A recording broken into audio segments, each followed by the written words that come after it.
This news is funded by viewers like you. دا چینل د دیموکراسي ناو په نامه دی. دا چینل د نړۍ له بیلابیلو برخو څخه راپورونه چمتو کوي. په نننۍ خپرونه کې به د نیویارک ټایمز پر هغه څېړنیز راپور خبرې وکړو چې په افغانستان کې د امریکا پر جګړه او د امریکایانو د یو مهم لاسپوڅي عبدالرازق پر کارنامو او جرمونو جوړ کړی دی. Allies in the war against the Taliban, a man named Abdul Razak.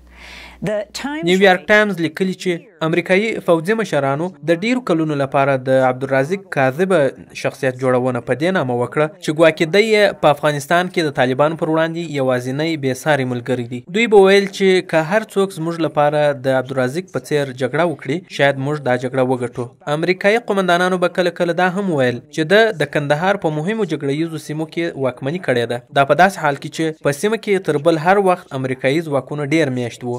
بیا د امریکایانو په ملاتړ او هڅو دی د امنیه قومندان سو. امریکایان به په آزادانه ډول په افغانستان کې ګرځېدل او اکثر به د پښتونې ته هم ورتلل. د هڅې به یې ستایلې.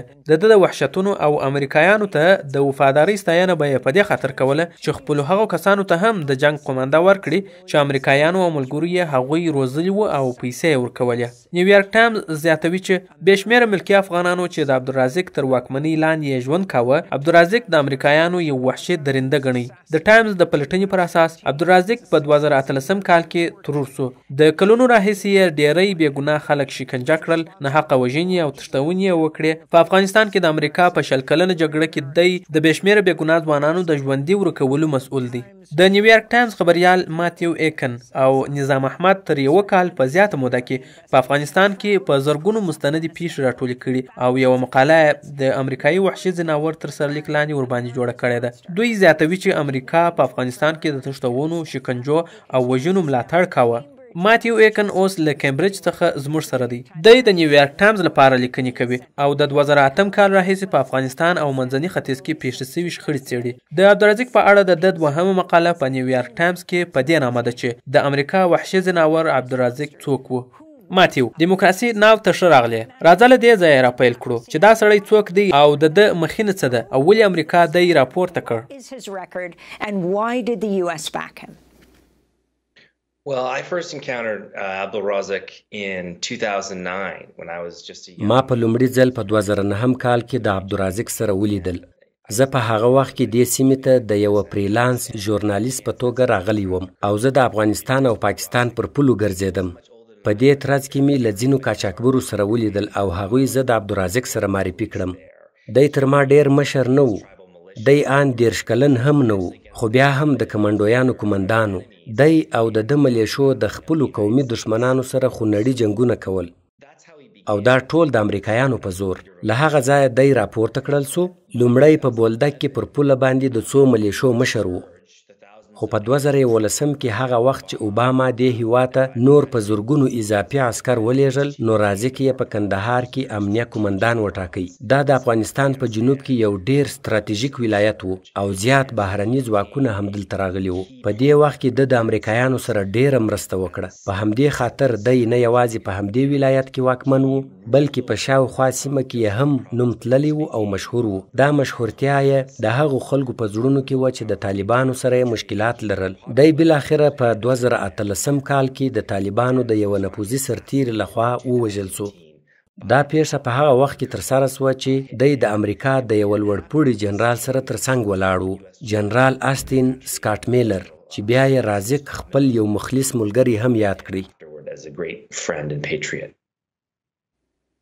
And you note that despite in spite of or because of his brutal method. ته پوهیږئ چې دی د خپلو وحشیانه کړنو له امله راپورته کړل سو او په همدې خاطر دی په خپلو سیمو کې چې د تر واک لاندې وي پر واک پرېښودل سو. آیا په دې اړه نور هم خبرې کولی سې؟ Talk about that. بالکل همداسې ده. همدا خو یوه معما ده چې زه یې په اړه په خپلو راپورونو کې پلټنه کوم او غواړم چې د جرمونو کچه معلومه کړم او تر ډیره حده مو معلوم کړي هم دي. موږ په دې هم ځان پوهول غواړو چې ده ولې دا جرمونه ترسره کول. امریکایانو خو دا ویل چې موږ د دې ملت د زړونو او فکرونو د ګټلو ستراتیژي په کار اچولې ده، ځکه چې دا یو ګوریلایي جنګ دی. دا د دوو پوځونو ترمنځ جنګ نه و، دا یو تجارتي جنګ و. دوی دا فکر لاره چې باید د افغانانو زړونه خپل کړي، خو دا چې دوی د رازق غوندې یو وحشي انسان چې داسې سخت ظلمونه یې کول تمویل کاوه، دا د دوی د ستراتیژۍ خلاف و او دا یو معما ښکاري. ما چې څه درک کړل هغه دا دي چې داسې څه معمولا پیښیږي، ځکه چې دا جنګ همداسې پر مخ وړل کېدی. د دوی مشري ظالمانه وه، مثلا په سوریه کې، په فرانسه کې، په مراکش کې، په ویتنام کې، په دې ټولو ځایونو کې دغه ډول واړه بغاوتونه د عام ولس پر وړاندې په بې حده تاوتریخوالي سره کنټرول سوي دي. ځکه دا جنګ دی چې عوام کنټرولوي. دواړه اړخونه خلکو ته اخطار ورکوي، ځینې یې وژني او شکنجه کوي تر څو د دوی سره همکاري وکړي یا د مقابل لوري تمویل ونه کړي. طالبانو د عوامو څخه مرسته غوښتل، خو رازق بیا عوام شکنجه کول. رازق داسې بدنامه ظلمونه وکړل چې ان امریکایانو هم ځان ته اجازه نه ورکوله او یا یې هم داسې څه نسوی ترسره کولی لکه رازق چې ترسره کړه. دې کارو هیڅ فایده هم نه لرل. دوی یو دلیل ورته پیدا کړی و او یو توجیه یې کوله، ځکه چې دا کارونه د څو مشخصو کسانو په ګټه وه او دا هغه څه دي چې زه غواړم په خپله مقاله کې یې رابربنډ کړم.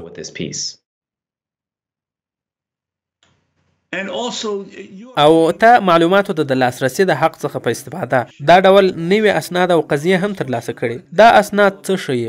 د امریکا حکومت د عبدالرازق د دې وحشتونو په اړه څومره خبر و چې د ترسره کول؟ دا اسناد ښیي چې امریکایان په دې خبر و چې رازق د نشهیي موادو ستر قاچاقبر دی. دی په سترو وژنو کې لاس لري چې دا کار یې ان د 2006 کال څخه کاوه او تر هغه وروسته هم ډیر ځله تکرار سو چې امریکایان ورباندې خبر سوي هم دي. داسې اسناد مې هم ترلاسه کړل، بلکې ما خپله د امریکایانو د لوړپوړو چارواکو سره په دې اړه خبرې وکړې، لکه جنرال جون ایلن چې دا 4 ستوري لرونکی جنرال دی، د سفیر راین کراکر سره. دوی دواړو ما ته وویل چې دوی په دې هر څه خبر دي. جنرال ایلن خو په 2011 کې رازق ته د بندیانو د سپارلو څخه هم منع وکړه، ځکه چې رازق بندیان شکنجه کول او وژل یې، خو امریکا بیا هم د ده ملاتړ کاوه. د جنرال ایلن تر لاس لاندې کسانو د رازق سره اوږه پر اوږه کار کاوه، ځکه چې دی د هغوی لپاره ښه جنګېدی او دوی بل ښه بدیل نه درلودی، نو په همدې خاطر یې د دې ظلمونو سره سره د ده mlātar کاوه. They worked with him despite knowing about these abuses. Matthew, you met with survivors of torture. ښاغلی ماتیو، تاسو له هغو کسانو سره لیدلي چې د عبدالرازق په شخصي زندانونو کې شکنجې زغملي دي. ډلهییز قبرونه دي لیدلي او هغه مړي دي موندلي چې په ریګونو کې د عبدالرازق له لورې ښخ سوي وو. په نیویارک ټایمز کې مو د یوې مقالې سرلیک داسې دی: په کندهار کې ډلهییز قبرونه پیدا سوي، خو د امریکا د فشار له امله د جرمونو نړیواله محکمه د عبدالرازق په څیر زورواکو د جرمونو څېړل ځنډوي. آیا دا موضوع نور هم تشریح کولی سي؟ Can you explain further? Well, you mentioned earlier in your segment, the targeting, of ICC. تاسو په خپلو لومړیو خبرو کې وویل چې د اسرائیلو حکومت د جرمونو د نړیوالې محکمې چارواکي په نښه کړي دي، او په دې وروستیو کې موږ هم په دې اړه خبرونه اورو. همدارنګه دا هم باید هیر نه کړو چې ټرمپ هم د دې محکمې پر چارواکي پاټو بن سوډا بندیزونه ولګول، ځکه چې د جرمونو نړیوالې محکمې غوښتل د امریکایي ځواکونو او د هغو افغانانو چې امریکا یې ملاتړ کاوه جنګي جرمونه وڅېړي. کله چې نوی چارواکی کریم راغی، ویې ویل چې دی به دغو جرمونو ته لومړیتوب ورنه کړي، بلکې پر طالبانو به تمرکز کوي چې هغوی کوم جرمونه د عوامو پر وړاندې ترسره کړي دي. همداسې یو څه ملګري ملتونه هم ترسره کوي. دوی هم په دې هڅه کې دي چې دغه فصل بند کړي، د امریکا د تاریخ یو شرمونکی فصل. دوی غواړي پر طالبانو تمرکز وکړي، خو زما په اند دا یوه لویه تېروتنه ده چې د امریکا د تر ټولو اوږدې جګړې درسونه باید هیر نسي، ځکه چې دلته هم ډیر مهم حقایق افشا سوي دي. نه یوازې دا چې دغه ډول جرمونه ترسره سوي، بلکې د دغو جرمونو د ترسره کولو دلیلونه هم سته. پوځونو تل په دغه ډول غیر منظمو جګړو کې د عوامو پر وړاندې جرمونه ترسره کړي دي، او اوس د غیر منظمو جګړو یو دور دی. زیاتره جګړې چې اوس په نړۍ کې ترسره کیږي هغه د پوځونو ترمنځ نه وي، یا هم ګوریلایي جګړې وي یا کورنۍ جګړې. نو دا ډیره مهمه ده چې موږ د تیر په اړه پوهاوی ولرو. موږ اوس یو ځل بیا شاته ګرځو، ځکه چې په افغانستان کې اوس امن دی. موږ کولی سو چې په دې ډګر کې کار وکړو او هر هغه ځای ته ورسیږو چې مخکې نسوای رسېدلی. موږ غواړو چې په حقیقت پوه سو چې دلته په تیرو 20 کلونو کې څه ترسره سوي دي. A lack of fighting in the country. There's relative peace. We're able to get out on the ground and travel to areas that were hard to access before and get to the bottom of what really happened these last 20 years.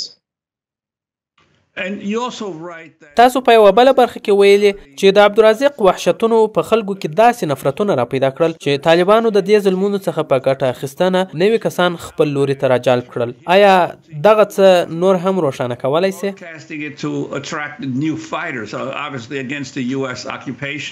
Could you elaborate?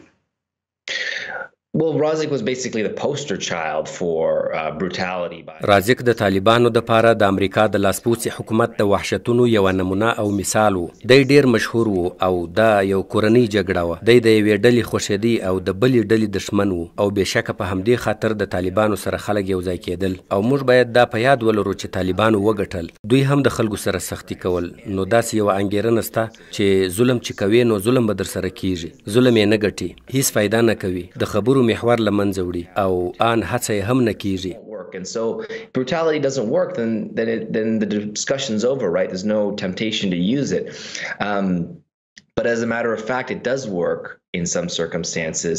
There is a خدای یو حقیقت دی چې په ځینو شرایطو کې بیا کار کوي. داسې ارادې هم سته چې د خبرو څخه کار واخلي او دا ښکاره خبره ده چې د طالبانو سختیو دوی پر افغانستان د واک د ترلاسه کولو څخه منع نه کړل. نو موږ هڅه کوو چې د دې مسلې تل ته ورسیږو او وګورو چې په حقیقت کې څه پیښ شول، ولې امریکا دی تمویل کوي او ولې دی کامیاب سو. خو بالاخره جمهوریت ناکام سو او زه فکر کوم چې د جمهوریت د ړنګېدو یو لوی دلیل دا و چې په جمهوریت کې صداقت نه و، ظلم پکښې زیات و. طالبانو خپل د ځان دپاره دلیل درلودی او ویل یې چې موږ د خارجي اشغالګرو پر وړاندې مقاومت کوو او د نشنلیزم پر وړاندې د خپل دین دفاع کوو. په افغانستان کې د دیموکراسۍ او د بشري حقونو د راوستلو هڅه کېدل او رازق چې څه کول نو باید چې د نورو مجرمانو لخوا یې پر جرمونو پرده اچول سوی وای چې په دې سره نورو خونړیو جرمونو ته لاره هواره سوه. او دې کار د امریکا په برخه کې هم یو کاذبه هیلهمندي را پیدا کړل، یعنی هغه افسرانو ته چې د رازق سره یې کار کاوه. د یوه اړخه دوی پوهېدل چې څه روان دي او د بلې خوا یې بهانې او لارې چارې لټولې چې دا ووایي چې زموږ پر وړاندې داسې څه نه دي ترسره سوي او موږ په دې باوري نه یو. دې ته ورته کاذبه هیلهمندي چې ډیرو ستونزو ته یې لاره هوارول د دې سبب سوه چې امریکا په افغانستان کې تر 100 کالو جګړې او په سلګونه میلیونه ډالرو تر مصرف وروسته بیا هم ناکامه سي.